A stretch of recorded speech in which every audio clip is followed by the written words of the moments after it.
I'm Sahil Vora, the founder of SILA. During his last visit to India, I had the honor of sitting down with my coach, Paul Assaiante.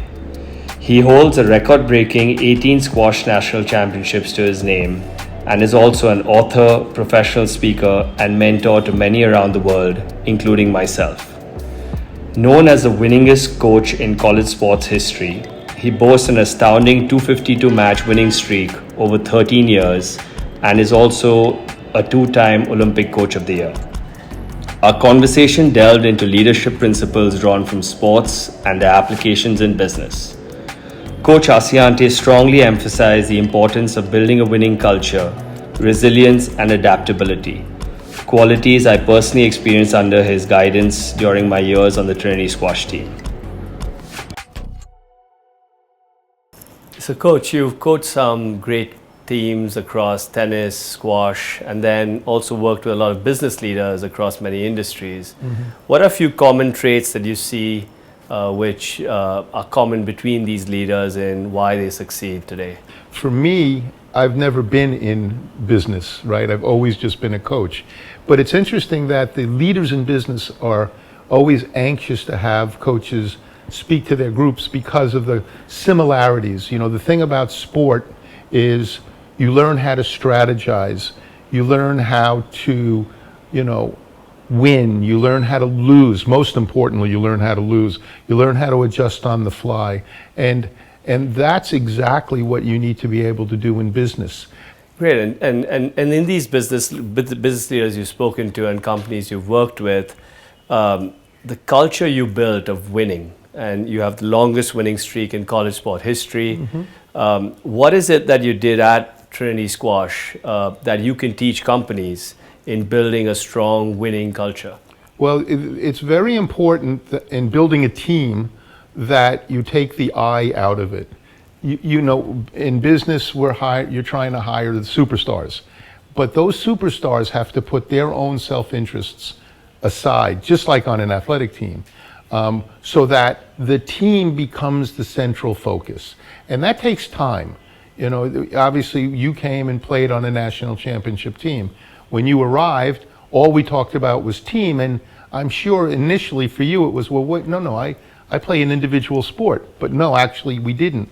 It was all about team. Since I've been in India, I've spoken to a couple of different companies.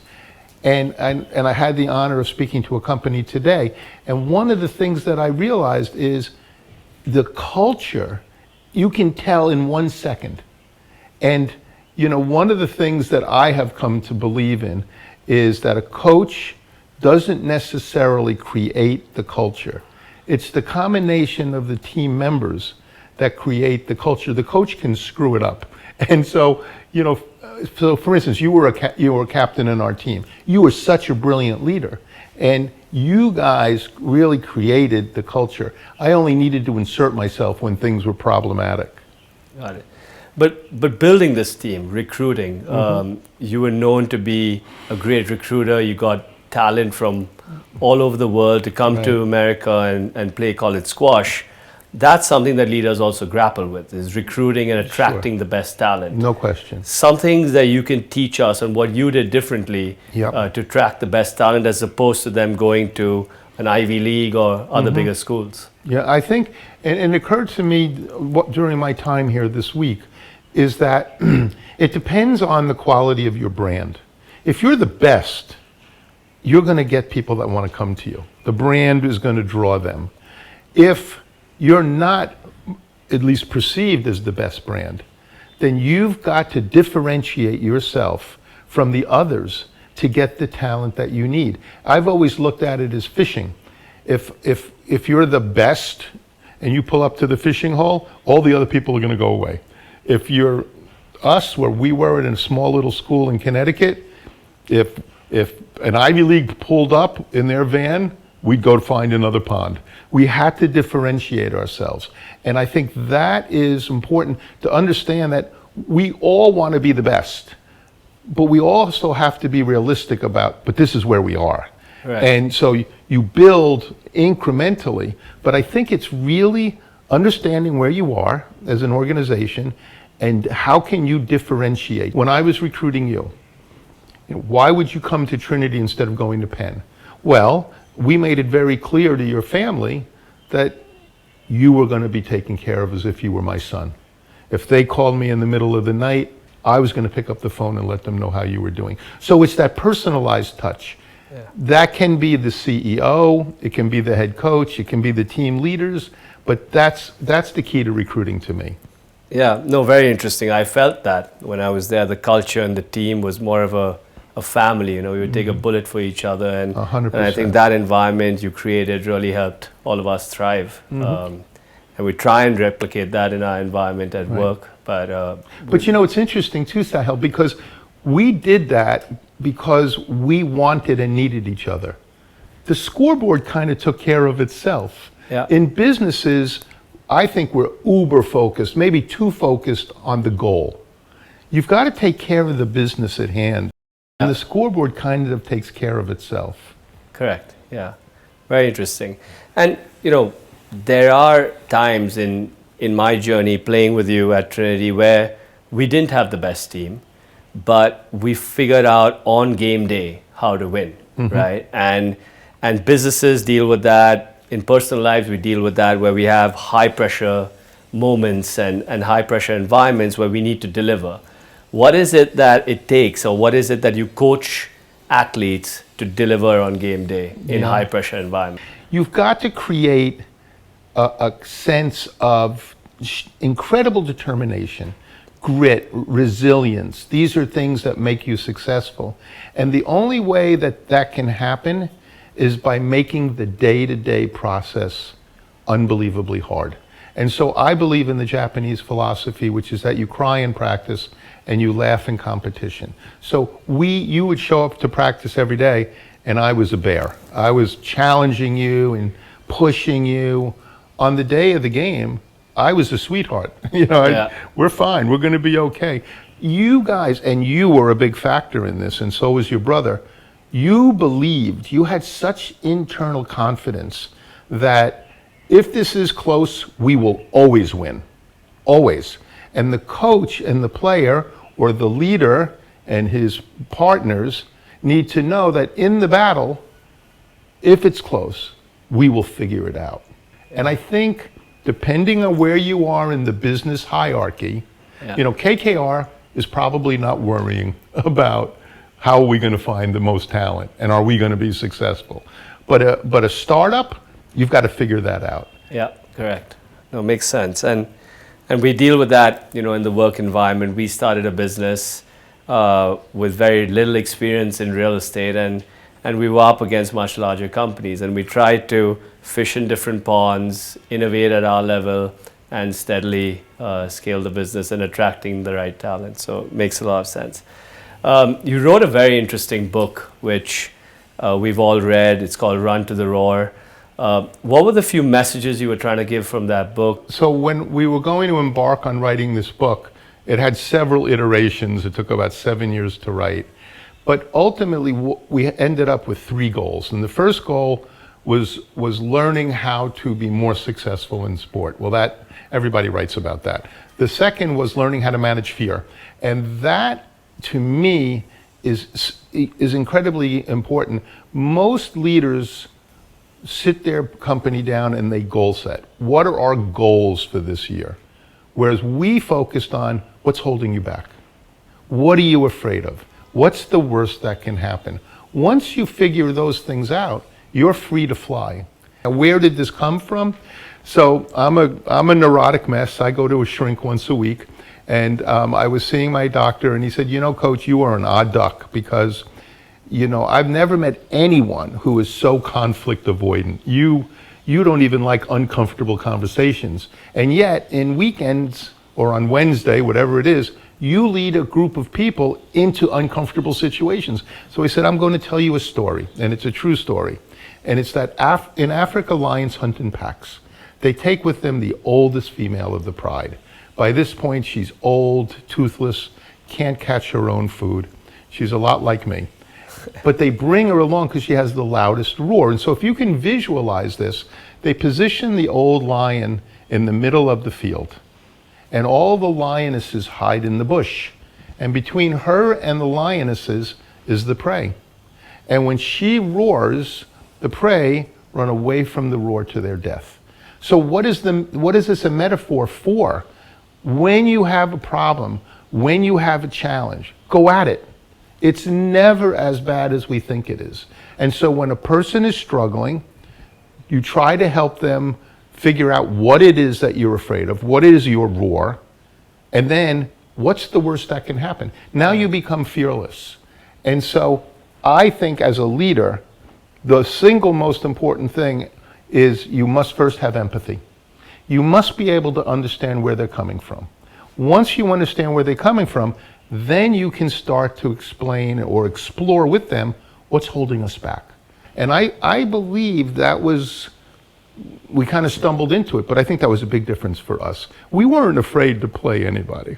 Yeah, no, makes a lot of sense. We often procrastinate and delay conversations that we don't want to have, put off tasks that we don't want to do, and don't want to face the difficult conversations or tasks, and that happens at work and in life in general.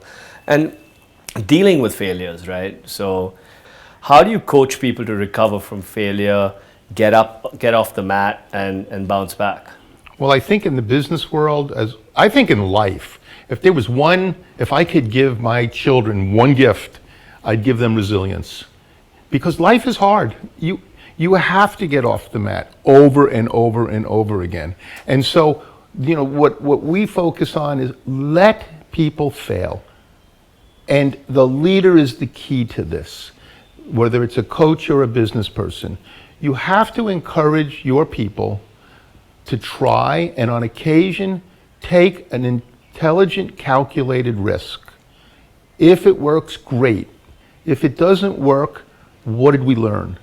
Now, you can't let people take risks that are going to hurt the organization, but they've got to know that if it doesn't work out, we're going to be okay. We'll figure it out. We are too afraid to fail. And I think that is where leaders differentiate themselves from each other. And I think organizations, and I think of teams as an organization, need to be nimble. I think in-game adjustments make a gigantic difference.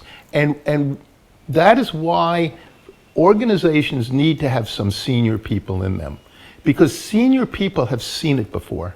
Yeah. You can't teach experience. You can have the smartest young people in the marketplace. They're not going to know how to make in-game adjustments because they've not seen it before. So you can have the best strategy. Every boxer has a plan until he gets punched in the nose. Yeah. And so I think the in-game adjustments are critical. I'll give you one example. We had COVID. So I have a friend, and he is the CEO of Uber, and COVID hit. I mean, you can imagine what COVID did to that company. So what did they do? They had to make an adjustment. They came up with Uber Eats. Yeah. Brilliant. Yeah. Adaptability is super important. But, sometimes as someone who's building a business, and trying to grow the business, emotionally being calm and having clarity is something that is challenging when you're playing a squash match or you're coaching people and you see an athlete is not calm and focused on that match. Mm-hmm. How do you coach people or even leaders to get clarity in what they're doing instead of, there's so much going on in different facets of life? Sure. There's a couple of things there. That's a great question. I don't think I've ever been asked that before. For one thing, we get going too fast. You've got to be able to periodically step away and slow down the train.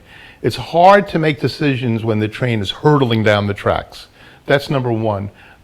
Number two, I think that when a person is feeling incredible pressure, it's either that you've put too much pressure on them or they're putting too much pressure on themselves because they haven't come to grips yet with what's the worst that can happen.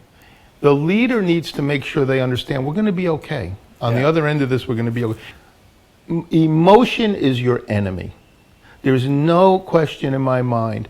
If you get too caught up in it emotionally, it's going to hurt you. So I now have this new thing that I talk about, mostly to children, and it's about how to manage emotions. And I call it life lessons through Oreo cookies. Okay. So as you look at me, obviously I like Oreo cookies. And so what I do is I give the young people in the audience 2 Oreo cookies, double dip Oreo cookies. And I say, okay, turn the Oreo cookie on its edge. This wafer represents thought. And in the course of a day, we have millions of thoughts. Some of them are terrible. This wafer represents action. And so it's scientifically proven. There's always a period of time between thought and action. All right? Now you've got this cream in the middle. What's the cream represent? The cream represents time. So the goal is to learn to create more time, a gap of time between thought and action. So everybody take apart your cookies, okay? Now put them together, now you have a quadruple filled Oreo cookie. Yeah. What have we just done? We've just increased the amount of time between thought and action. Yeah. Now your decisions are going to be better. You're going to be less likely to make bad decisions. And the joke that we always make is, you know, at the Academy Awards or whatever that event was, Will Smith went up on stage and smacked Chris Rock in the face. Yeah. That dude had no cream in his Oreo cookie. No, makes a lot of sense. So coach, when you're, in a game or a match, you have an opponent, you get to study the opponent and you know their strengths and weaknesses. But in business or in real estate for that matter, there could be a project and there could be variables that you plan for, but then there's something that hits you from left field, right? And there are those unplanned events that happen, whether it's a change in policy or something goes wrong. So how have you seen leaders deal with that, right? Deal with something coming from left field? So that's a great question. Go into every endeavor expecting it to fall apart. In competition, we always, consciously or unconsciously, we go in thinking, I hope this is really easy. I hope that we get 4 goals so that we can kind of coast in the last period because we'd like it to be easy. But it's not going to be easy. And that doesn't prepare you when that's your thought process. So this year, one of the things we focused on a lot is the idea that 1, expect it to be hard. Yeah. 2, want it to be hard. And in a competitive environment, make it hard. So when you as a leader get into the fray and something goes wrong, of course it went wrong. You can almost laugh at it. Okay, how did this go off the rails? Here's the challenge. Now let's figure out how to solve it. This is why I think young companies or young teams spend so much time planning out their strategy, and it falls apart instantaneously, and they don't have a plan B. And when things don't work, so you had a long winning streak, 252 match winning streak with Trinity Squash, which is the longest winning streak in college sport. One day the music stopped and that streak ended, and there was a loss. What was that van ride back like? Well, what was that? That was a teachable moment for you, and we have failures at work. Walk us through that. So you said one day the music stopped, it was the most beautiful music ever on that day. Great learning, great teaching only happens in failure. Nobody learns anything when you're winning. You're just bumping along thinking it's going to go on forever. So on that day when we lost the dual match at Yale, and that was 13 years without losing one match. Yeah. The explosion in that gym down at Yale University was deafening, and it went on for probably 10 minutes. And I quickly called the team together to make sure they were okay, because leaders need to be very on point with people's perspectives. And I didn't know where, they were all, some guys were crying, some guys were in the bathroom, whatever was going on. I needed to get them together to frame it for them. So I got them together and I said, listen to that noise. They're not celebrating today's victory. They're celebrating 13 years of you guys thumping them. So you're going to hold your heads up. This is a resilience moment. You're going to walk up to your opponent. You're going to shake his hand. You're going to say, well done. And you're going to walk out of here with character and class and say to him, I'll see you at the Nationals. And that was the perfect moment to start again. We couldn't wait to see Yale at the Nationals. And there was a win the following year. Yeah. Absolutely. That's amazing. That's amazing. So stepping back and getting people to motivate themselves, work hard that year. It must have been a tough year on the team. Oh yeah, they were so fired up. I would just, hey, do you still taste it in your mouth, guys? It tastes really bad, doesn't it? Losing sucks. Yeah. Losses often hurt more than gains feel good. Losses should really hurt. Because if they don't really hurt, it means you didn't really care. One of my proudest moments as a coach is when we lost in the national finals to Princeton. Because the teams were lined up on the sides, and after a match, they cross over and they shake hands. And I looked at our team, and they were all standing there crying, snot running down their noses. It was gross. And I've never been so proud because they went all in. Yeah. They fully exposed themselves to the possibility of victory, but then they had to deal with most people don't go all the way in there. I think a good leader's got to get them all the way in. And the way that you get them all the way in is to say, and if it doesn't work out, it's okay. What are we going to learn from that? Let's move forward. But you probably had matches where, and you've said this to us, that pressure is a privilege, and if it weren't for pressure, diamonds would still be coal. There must have been those moments in matches where, the pressure got to someone. And they weren't just there. They weren't 100% that day. Right. How do you work with someone when they're not 100%? So, we're a person every day. We're not the same version tomorrow of ourselves that we are today. We wake up, like today I'm jet lagged. So I'm about 60% of my best version. But I'm going to give you 100% of that 60. So when you're in a competitive situation, you need to recognize that you're competing for your teammates. When you're staying up all night coming up with a business plan, you're doing it, one, because you want to be successful, but two, you want the company. The water elevates all boats. So we were going down to the Nationals, and we had a great player on our team from Sweden, and he was playing against a Princeton player who he owned. He had beaten him 5 straight times. He beat him the week before 3-0. And we go down there, and who's the pressure on? He's on the Trinity player because he's supposed to win. Yeah. That was a write-off. We were going to win that. Well, our guy goes in, and almost at the blink of an eye, he's losing 2-0. And in squash, it's the best out of 3 games or 5 games, whatever it is. So he goes down there. He's down 2-0. He's coming off the court, and I've got 2 minutes to talk to him. And I can tell from his body language, he's given in to failure. He has accepted defeat. And he comes off the court and he sits down. I go running up to him and I said, Gustav, look me in the eye. Head's down, shoulders are slumped. So I grabbed his chin and I picked up his face and I said, look me in the eye. Now I'm talking a little too loudly. And I said, Goosey, I know that you've accepted failure here, and I get it, but you can't. You cannot give in now, because you have Sahil on one court fighting for you, and he's fighting for you. You have Rushabh on the other court. He's fighting for you. You can't give in. This is not acceptable. And now I'm screaming. So he runs away from me because he knows I'm out of my mind at this point. And he goes on the court, and I go sit on the floor outside the glass court so that every time he looks out of the court, I'm pointing my finger at him, don't give in, don't give in. So he's down 2-love, 5-love, and he's trying now. He's trying. You can see the body language has shifted a little bit.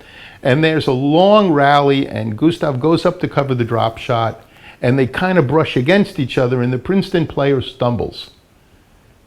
And Gustav stands straight up at love 2, love 5, and he smiles at me because he knows the match has now turned and he's going to win it, because he's hung in there long enough to make that guy tired. If Gustav on that day was playing for himself, Princeton is the national champion. Yeah. But because all of a sudden he remembered the importance of team, and that I'm going to stay on this court until I bleed out, I'm not giving in to this guy, we won that national championship. Yeah, no, so interesting. And I think as organizations, and as the teams get much larger, I think we lose focus on kind of binding everyone together.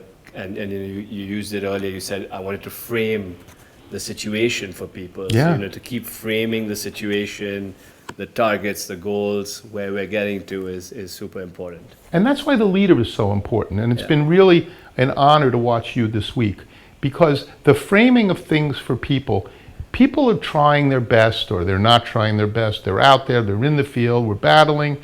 But so much of what they're struggling with is, how is he going to feel about me? How is he going to think about me? You've set the bar high. You lead by example. The message is clear, but I'm still going to be here for you as a human being on the other end. Last segment, Coach, we're going to do a bit of a rapid fire. I love that. Yeah? So you got to pick one. You have to pick one. I have to pick one? You have to pick one, okay? You're in India. Cricket's our religion. Yes. So think wisely about this answer. The better cricket team, India or Pakistan? If India doesn't beat Pakistan, we have a series. You got to swim in the river Ganges. That's not okay. Paddle or pickleball? Paddle. Talent or hard work? Always hard work. Mental toughness or physical strength? Mental toughness all day. Federer, Nadal or Djokovic, the greatest tennis player?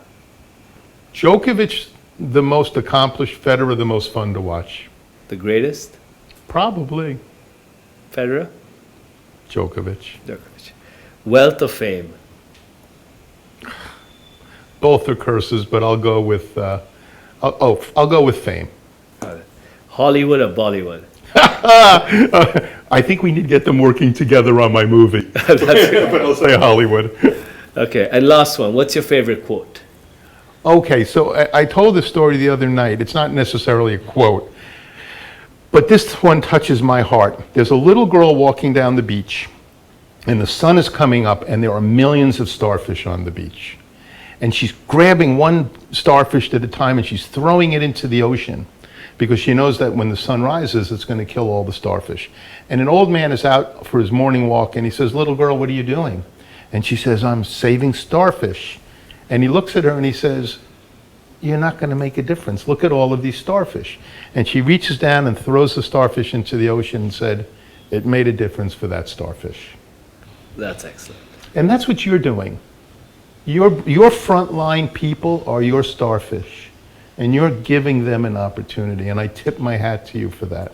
Coach, thank you so much. It's been an absolute honor to sit here with you, and almost feels like us chatting back in your office 15 years ago and strategizing a bit about the next day's game. But I really enjoyed these few minutes and questions with you, so I really appreciate it. Oh no, the honor and the privilege is all mine. The difference between those days now is I had hair. When you left that and when you left the office, I didn't know how many beers you were going to be having that night.